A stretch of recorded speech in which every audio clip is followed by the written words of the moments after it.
What's going on? My name is Jason Parks of the Media Captain. Today I'm going to talk about low quality content and how it can negatively be impacting your SEO. I'm also going to provide tips and tricks on how to identify low quality content and improve upon it so you can hopefully bolster your SEO keyword rankings. Let's dive right into it. How do you identify low quality content? I like to think of it at a high level in terms of whether or not a visitor to your site landing on a piece of content would actually convert off of the page that they're on based off of that piece of content. So if somebody were to visit the Media Captain site and hit our SEO page, there's valuable information on that page, and I'm very confident that they would convert. A lot of the blogs we write, it has digital marketing tips and tricks. So when somebody lands on those pages, the intent is for them to convert. When I like to think of quality content, it's whether or not somebody would convert off of that content, or conversely, whether or not the content is so valuable that somebody would link back to that piece of content. So be thinking at a high level of your content, go through your site and ask yourself that question: would somebody convert when they land on this piece of content? If the answer is no, that's a sign that you might want to further enhance that to bolster it from an SEO perspective. Some of the most common examples of low quality content, let's start with thin content.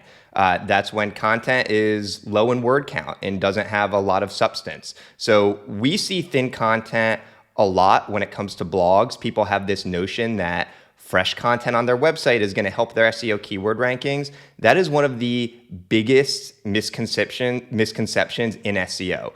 When you have a lot of pages on your site with low word count, this can absolutely wreck your keyword rankings, because Google could look at a website that has 300 pages. If 200 of those pages are blogs and they're all low word count and low quality, Google is going to say, hey, you have a low quality site, and they can ding you for that. So a blog is a place where there's a lot of low quality content, but be looking at all of the pages on your site to see if there is low word count with little relevance. And we love to use Screaming Frog to detect pieces of content that have low word count and are what we deem as thin content. Other low quality content is outdated content. If I were to write a blog on Google Analytics in 2013, well, a lot has changed with Google Analytics. They're rolling out GA4 in the year 20, they already rolled it out, but we're in 2023. And so if you have a lot of content on your site that's dated, you probably want to go back to that content and spruce it up, because Google does not like dated content. So that's another way when we look for low quality content is whether or not the content is relevant.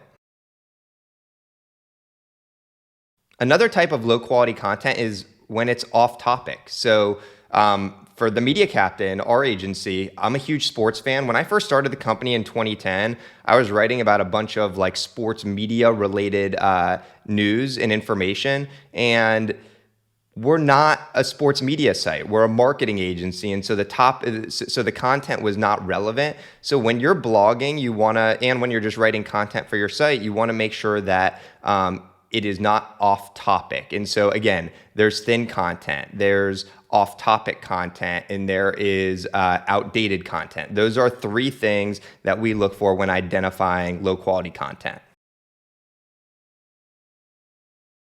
Another type of low quality content is duplicative content. Now with AI rolling out, it's very easy to spin off content that's been written by somebody else. Google does not like that. They like for the content to be unique. So make sure that the content that you're writing is not duplicative, otherwise you can get dinged. A big question when it comes to low quality content is whether or not to delete it or enhance it. And what I mean by that is the piece of content just so not relevant that you should delete it, or should you expand upon it and enhance it? Again, I'm going to use our agency as an example. When I first started, I was writing blogs on all sort of random things. I wrote a blog on how bad the Wi-Fi was on Southwest Airlines in 2012.